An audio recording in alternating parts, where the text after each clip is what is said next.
It was the vibrant year of 1953, and I, Marilyn, was living a life that felt like a dream. I resided on the enchanting shores of Eros, a place unlike any other, a captivating blend of the essence of Brazil, Cuba, and Mexico, all rolled into one. Its beauty was so striking that even the gods and mortals alike recognized it. The turquoise waters kissed the emerald islands that rose from the ocean, while majestic mountains loomed in the distance, their grandeur magnified by the setting sun. Eros was alive with color, from the brightly painted homes that dotted the landscape to the dynamic dance of life that filled the streets. The locals, with skin that glistened like warm chocolate, carried accents reminiscent of Jamaica, yet conversed in a lively blend of Spanish that mirrored the vibrancy of their culture. It was a place full of life, where boys laughed and played football, reveling in the beauty and richness of their surroundings. Out of all the places in the world, Eros was my favorite, a sacred refuge from the shadows that lurked in my past. Hosting parties in my charming house became my escape, a way to connect with friends and strangers alike. The laughter, music, and chatter formed a comforting backdrop to my existence. However, everything changed with the arrival of a child, an unexpected twist that flipped my life upside down, leaving me teetering between entrapment and reckless abandon. On September 15th, I was preparing for what I hoped would be one of the grandest parties yet. I had sent out invites to everyone in town, eagerly anticipating the presence of my usual guests. The atmosphere was electric, music pumped through the air, and bodies moved rhythmically across the dance floor. I was lost in the moment, drink in hand, swaying my hips with infectious energy as the vibrant notes enveloped me. Yet, amidst the whirl of revelry, I felt an emptiness, a void that echoed in the hearts of those around me. I glanced at my friends, each one paired off with someone, a lover, a sibling, or a close friend, while I stood there, my mind racing as loneliness threatened to crash the party. Just as my thoughts became too overwhelming, I felt a light tap on my shoulder that pulled me back to reality. I turned to see Anansi, my old friend, standing there. A broad smile broke across my face at the unexpected sight of him, as I hadn't seen him in years. He rarely attended gatherings like this, unless it involved something of great importance. "Anansi, what are you doing here?" I exclaimed, wrapping him in a warm embrace, a wave of disbelief washing over me. His smile lit up the surroundings, but there was an air of gravity about him, as if a weight lingered just beneath the surface. "I'm here for business matters only, Maryland," he replied, dismissing my excitement with a wave of his hand. I rolled my eyes, bemused by his seriousness. I gestured toward the grand deck that led directly to the river, where the glow of the luminous quays danced in the water under the moonlight. Moving away from the lively crowd, we settled at a table, and I could see Anansi staring intently at the water, lost in thought. The intensity of his gaze unnerved me. "Tell me what it is. You're making me worried," I urged, as I placed my drink down on the table, my heart racing with anticipation. He turned to face me, but his eyes quickly drifted back to the river. "A yarn wants to come," he finally said. I paused, absorbing his words, as I reached out and grasped his hand tightly, a mix of excitement and anxiety coursing through me. "This better not be a game," I warned him, scanning his face for any signs of insincerity. But the smile that broke across his face was pure joy, a childlike excitement radiating from him. "Yes, yes, the Queen of the Void is coming to your party." My heart dropped into my stomach. I was stunned. I had longed to meet the Queen, to break free from the oppressive shadow of my father's power. Ayan was the mother I never had, a leader I longed to follow. The thought that she would be coming to my small home filled me with both exhilaration and trepidation. This was my chance to step away from the confines of my current life and embrace something brighter, something beyond mere godhood. In a burst of nervous energy, I rushed over to the radio and turned off the music, silencing the vibrant atmosphere. I then turned to the guests, my voice firm yet anxious. "Everyone, I need you to leave." The excitement of the impending arrival drowned out the disappointment of the guests as they filed out of my house, leaving me alone with my racing thoughts and heart. "I need everyone to get out of my house right now!" My voice broke through the noise, an echo of urgency lingering in the air. The guests, caught in the haze of their revelry, stood frozen for a few seconds, seemingly oblivious. I took a slow sip of my drink, my eyes scanning the room, before I pointed toward the corner. There sat a strange man, his movements unsettling as he transformed before our eyes, his body morphing and twisting, turning into a snake. Chaos erupted, screams filled the air, and in an instant the crowd surged like a turbulent wave toward the door. As the last of the guests rushed past me and out of my house, I felt an exhilarating rush of triumph. I climbed the stairs swiftly, my feet barely touching the ground, dancing across my room like a liberated spirit, finally tasting freedom. But the moment of joy faded quickly. I knew I had to prepare for the Queen's arrival. Reaching beneath my bed, I pulled out a weathered book, the edges frayed from years of use. It was filled with wisdom about the yellow gods, their myths woven like fragile threads in a rich tapestry of lore. Just then, Anansi, the spider god, sauntered into my room, his presence commanding. He looked around curiously before meeting my gaze, his body moving with an effortless grace. "The Queen of the Void is not coming today, my old friend," he declared, stretching his long limbs above his head, the shadows of the room playing across his figure. I paused and rolled my eyes, frustration bubbling within me. "The Queen of the Void is not coming today, my old friend," he declared, stretching his long limbs above his head, the shadows of the room playing across his figure. I paused and rolled my eyes, frustration bubbling within me. He simply didn't grasp the magnitude of what this meant for me. This queen could alter the course of my life entirely, and she saw her children not as mere pawns in a game, but as vital players in her grand design. "You know this is incredibly important to me," I replied, my voice steady, underscoring the weight of my words.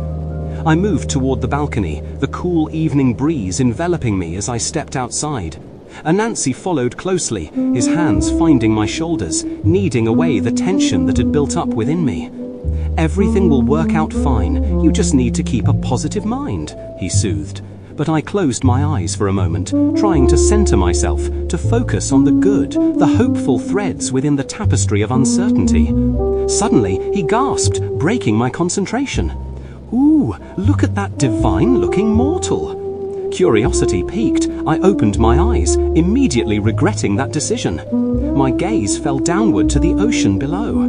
There he was, a man bathing in the shimmering waters, his skin aglow, illuminated by the soft moonlight that danced across the surface. The water twinkled around him, reacting to his beauty, like 1,000 tiny stars igniting the night. His eyes sparkled like ice-blue gems, clear and inviting, while his lips were a perfect shade of pink, framed by dark ebony hair that cascaded around his face, each strand absorbing the light with an almost ethereal quality. "I thought you told all the mortals to leave. I guess he didn't scare so easily," Anansi remarked with a touch of bemusement, his eyes narrowing as they watched the captivating scene unfold before us.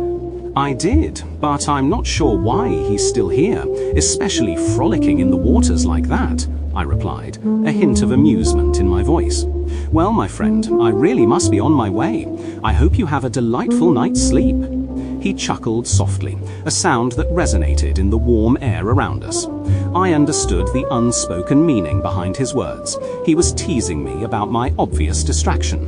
Yet, despite the undeniable beauty of that mortal man, I couldn't entertain the thought of getting involved with someone so fleeting as a human.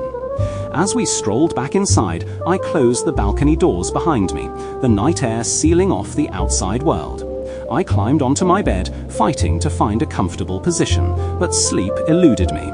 I tossed and turned, my mind racing, fully aware of the reason behind my restlessness, the allure of a new chance, the prospect of a fresh life. After what felt like an eternity, I finally succumbed to the pull of the clock, which glared at me, indicating it was 3 o'clock in the morning. The shadows in the room offered no solace, so I decided to step outside once more. I approached the balcony doors and swung them open, yearning for a breath of fresh air to lull me into sleep. But as the cool breeze enveloped me, another surprise awaited me. There he was, the mortal, swimming and gliding through the water. But this time he had paused, laying his arm gently across the surface as he looked up at me. His eyes were captivating, shimmering with an otherworldly light. For a moment, I wondered if perhaps he wasn't entirely human, maybe a siren or something equally enchanting. As he drew closer, the moonlight revealed his form in stunning detail, from his strong arms to the way the water sparkled on his glistening skin, all the way down to his bare feet. He smiled and waved at me, his grin bright and inviting. "You have a beautiful home," he called up to me, his voice warm and melodic. I inhaled sharply, trying to maintain my composure and not falter like some infatuated adolescent girl with a crush. "Thank you, strange man, but I've told everyone to head home already, and you should consider it too," I replied, casting him a sideways glance, attempting to discern what thoughts lay behind his serene demeanor, but his mind seemed as empty as the infinite night sky above us. "I have no home, I simply wander," he said with an air of nonchalance that intrigued me. I couldn't help but chuckle, tilting my head back to face the stars. "I'm not even sure how you made it here. You know they don't have much love for white folk around these parts," I remarked, my tone playfully teasing. He laughed heartily and leaned his body against the soft sand. As I gazed down at him, I couldn't ignore the brilliance of his smile, the way he exuded confidence like a finely tailored outfit, and the way his eyes seemed to capture everything around them. "Oh yes, I've heard about the revolution," he said casually. "What do you know about the revolution?" I shot back, a smirk dancing at the corners of my mouth. He laughed heartily and leaned his body against the soft sand. As I gazed down at him, I couldn't ignore the brilliance of his smile, the way he exuded confidence like a finely tailored outfit, and the way his eyes seemed to capture everything around them. "Oh yes, I've heard about the revolution," he said casually. "What do you know about the revolution?" I shot back, a smirk dancing at the corners of my mouth. "You weren't even born then." "Well, yes, I wasn't born then, but I've read many books, countless volumes, about the fall of Prince Usher. He was nothing like his father, a noble man who dedicated his reign to caring for his people. But when he passed away, his son harbored very different ambitions for the island. He envisioned transforming it into a formidable force, rivaling Great Britain, France, and Germany. In a rather strange turn of events, he believed that achieving this goal would only be possible if he forged alliances with France, Germany, Britain, and of course the Hungarian Empire. When he brokered deals with these nations, he made grand promises. They would all have a share in the conquest of the island, but he would rule as its governor. Eventually, everyone caught wind of these treacherous agreements, and the consequences were dire. Germany, France, Britain, and the Hungarian Empire nearly obliterated the island, committing unspeakable horrors, enslaving mothers and children, beating fathers, and even feeding babies to crocodiles. He cast his gaze down at the sand as the weight of his words hung in the air. In response, the prince, or rather King Usher, did everything within his power to repel the invaders, but his efforts were futile. The fate of the land was not decided by its own people, but by distant forces crossing oceans to stake their claim. He raised his eyes to meet mine again, a flicker of sadness passing through them. "Sadly, I don't remember how the story ends," he confessed. I couldn't help but laugh softly.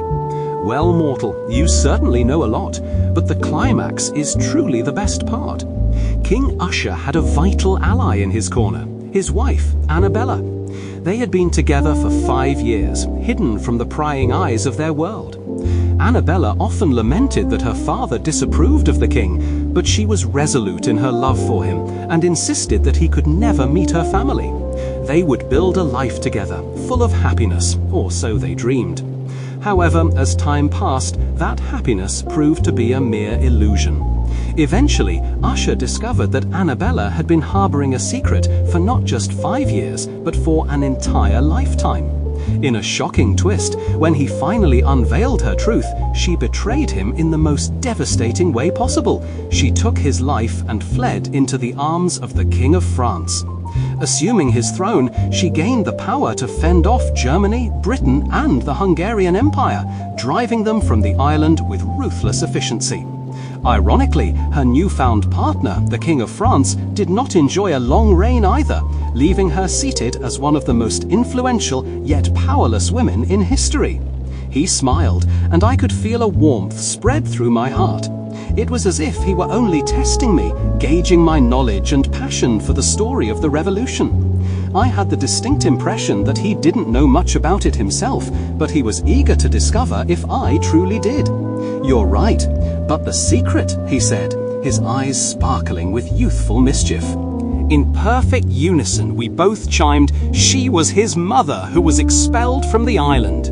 Our laughter rang out, bright and carefree, reminiscent of children sharing a delightful secret. "The lengths people will go to for power can be astonishing," I remarked, a smile creeping across my face as I nodded in agreement. Our conversation flowed seamlessly, a back-and-forth exchange filled with stories from history, mythology, and various corners of our imaginations. We talked from midnight until the first light of dawn began to streak across the sky. It felt like an exhilarating experiment, one that deepened our connection. For the first time in a long while, I was in the company of someone who understood the things I cherished and shared my enthusiasm for the past. And there he was, standing right in front of me. Eventually, I opened my back door, welcoming him into my home. The atmosphere was charged with excitement as we continued to converse for hours, each story we shared revealing more about who we were. He spoke of his childhood, a poignant tale of being an orphan, drifting through life like a forgotten ship lost at sea. His voice softened as he recounted memories of his simpler days, when he was just a boy, sitting in a worn-out chair by the ocean's edge, gazing out at the vast waters. He had often found himself waiting for something he could never quite name, leaving him with an unquenchable sense of yearning. Through his words, I saw the complexity of his experiences, the struggles, and the bittersweet moments that had shaped him. That night, a sacred bond formed between us, one built on shared knowledge, understanding, and the unspoken promise of friendship. He stood by the ocean, his gaze fixed on the horizon, waiting fruitlessly for the sight of a boat. Each passing wave reminded him of the one vessel that had once brought him from the United States, the last link to his past. His thoughts drifted back to his parents, who had tragically lost their lives on that fateful ship, the very last to navigate the treacherous waters of the Galapagos fracture zone. For years, he had clung to the hope that a distant family member might come searching for him, yearning for connection and the chance to escape to another place beyond the familiar confines of sorrow. But as time wore on, those dreams faded like footprints in the sand.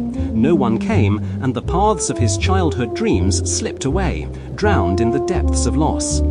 As he gazed down at the sand, I could see the slow transformation in his eyes, a light pink hue blossoming as memories tugged at his heart. It was a quiet moment, yet the intensity of his emotions was palpable. I picked up my drink from the table beside us, attempting to shift the weight of the past that hung heavily in the air between us. "I'm truly sorry to hear what happened to you," I said gently, my voice breaking the silence. His eyes met mine, a deep intensity drawing me in, as if he were trying to weave a spell that would bind us in that moment. The sun was just beginning to rise, casting a breathtaking glow of yellow and orange across the room, the colors dancing off the glass patio door and warming my skin.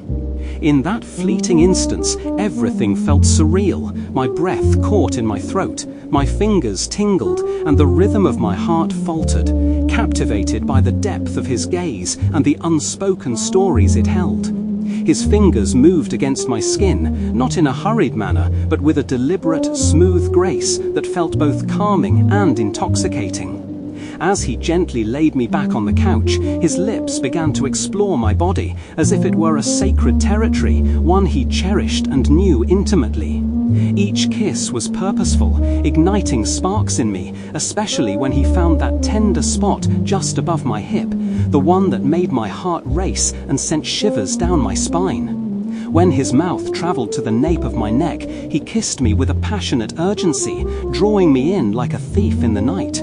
It was more than just a physical act. It felt as though he was reclaiming something deeper, taking not only my breath and warmth, but also my very essence, my spirit, leaving me in a delicious haze of desire and vulnerability.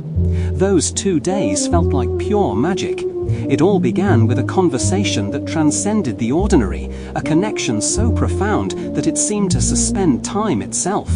We exchanged thoughts and emotions for hours, as if the world around us had faded away. On the second day, he became an artist with my body, weaving me like a delicate web, exploring every curve, every hidden place that had never felt the warmth of another's touch. The sensation was intoxicating. I could hardly fathom the depths he reached. The atmosphere was electric, the red silk blankets dancing against our skin, their softness mingling with the shimmer of golden sweat that glistened like tiny jewels on our bodies. There was an intimacy in those moments, one that felt like he was falling in love with every part of who I was.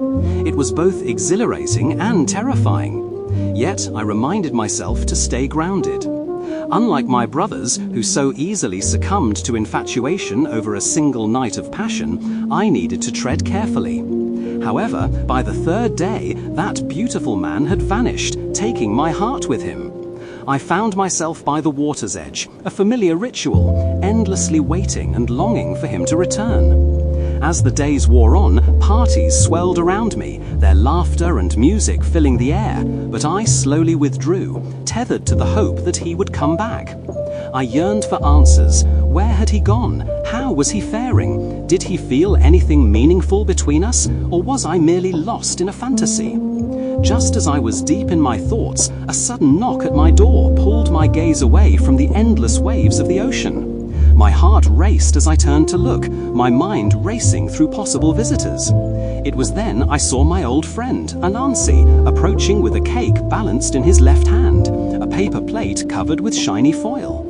He set it down gently on the dresser beside my bed and walked over, a warm smile lighting up his face, but his eyes betrayed a flicker of concern. I could feel the weight of my own shame heavy in the air, a piercing thought echoing in my mind. Why was I still sitting by these waters? Wasn't I meant to embody the essence of hope? As I covered my face with my hands, tears streamed down my cheeks, and Anansi placed a comforting hand on my shoulder, his touch grounding me. "I know you can't stay here forever, Marilyn," he whispered gently, pressing a soft kiss on my forehead as he turned to gaze at the water, then continued with a story to guide me forward. There once lived a boy named Victor Vila, a soul as impoverished as dirt, so destitute that even the devil himself would cringe at the thought. This boy, however, yearned for nothing more than glory. In the vibrant atmosphere of a small, bustling restaurant, I spotted a quaint little picture adorning the wall. It bore a simple yet profound message. It spoke of a treasure, a tantalizing promise of a golden trap, the key to winning 1,000 gold coins. The thought of it ignited a fire in the eyes of a young man who stood at the lake's edge, full of anticipation and dreams. He dashed toward the shimmering waters, accompanied by a group of eager friends, eager to uncover the elusive prize.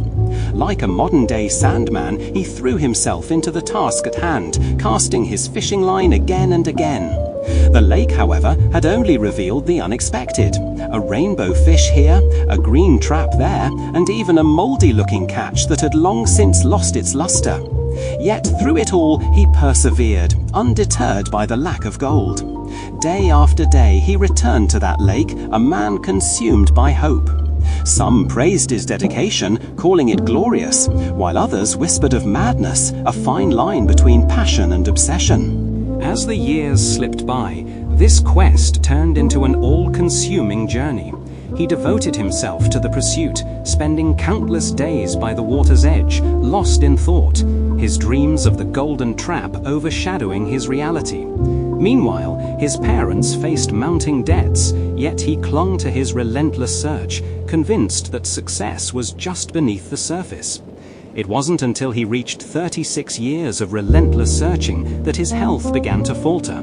Weak and weary, he found himself once again at the lake, his final attempt to find that golden trap. But the elusive prize remained just that, elusive. As I sat there, absorbing this tale, I couldn't help but furrow my brow in confusion. "Why are you telling me this?" I asked, looking up at my old friend seated across from me. His gaze was steady, filled with a wisdom that transcended the years. "Because, Marilyn, you can't let your entire life slip away while searching for that single golden fish," he replied gently. "In doing so, you risk missing all the rainbows and jewels scattered throughout your journey. You're so preoccupied with the idea of gold that you might forget the diamonds already in your basket." His words resonated deeply within me, leaving a lasting impression that ignited a desire for change. A realization washed over me. It was time to break free from my own limitations, to reclaim the freedom that had always been my first love. In my pursuit of something perfect, I had neglected to appreciate the beauty and experiences life had to offer. It was time to rise, to embrace life beyond the confines of my worries, and to live fully once again. As I tilted my eyes away from his penetrating gaze, the weight of his unspoken words became too much to bear. I could no longer meet his intense stare, so I glanced away, feeling a swirl of emotions flood my senses. He slowly rose to his feet and walked toward the door, pausing for a moment just before closing it behind him. His final words echoed in the silence of the room. "Just because you're more does not mean your time can't be wasted." With that, he shut the door, a decisive click resounding in my ears. I rose from my spot on the balcony, feeling an inexplicable heaviness in my heart as I locked the door tightly, sealing away memories that had threatened to overwhelm me for what felt like an eternity, perhaps 2 years.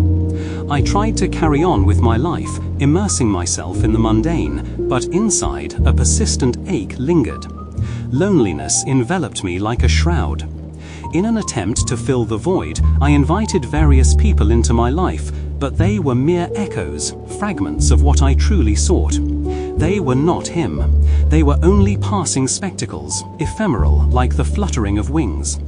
The year was now 1955, a stark contrast to the silence that had filled my days. It was the night of my last party, and as I closed the door behind my final guest, an inexplicable urge compelled me to step outside.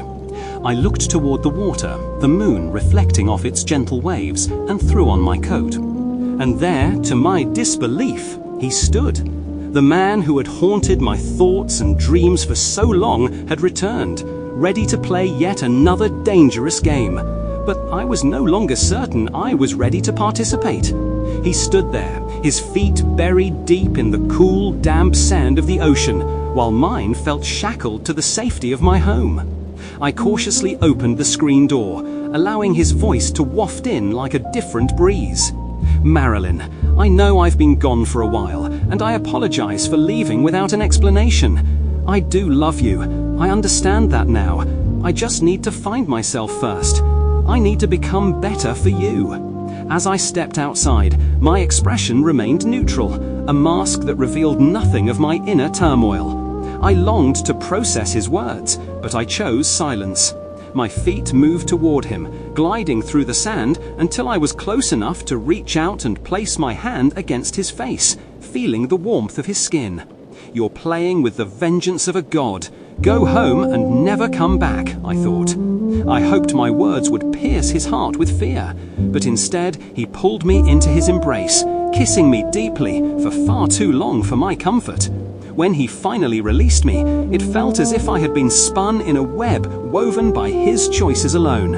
He turned and made his way inside my house, his movements graceful and familiar, as if he had never left. For reasons I could not fathom, I followed him silently, and that's when the game intensified.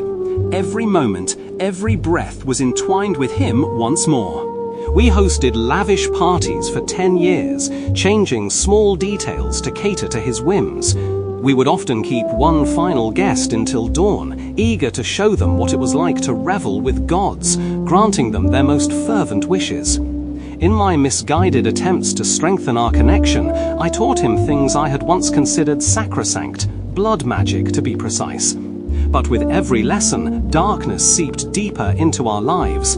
Eventually, we had a child together, a beautiful girl named Caroline, but the arrival of our daughter did little to quell the chaos that brewed within our home. Bottles littered our space as he sank deeper into destructive habits, slipping into frenzied states that left every precious thing in his path utterly obliterated. Despite the turmoil, I felt an unshakable bond, a painful loyalty that refused to allow me to raise a hand against him. Deep down, I knew he was transforming into something unrecognizable, something wicked, yet I could not summon the strength to hurt him like that. In those days, another devil lingered in the shadows, seeking him. I never learned the name of this man, but I would forever remember the day, December 1st, 1965, when he hunted my husband down. I was in the restroom, taking a shower, blissfully unaware of the tension brewing in the master bedroom where my husband and daughter sat, oblivious to the impending storm.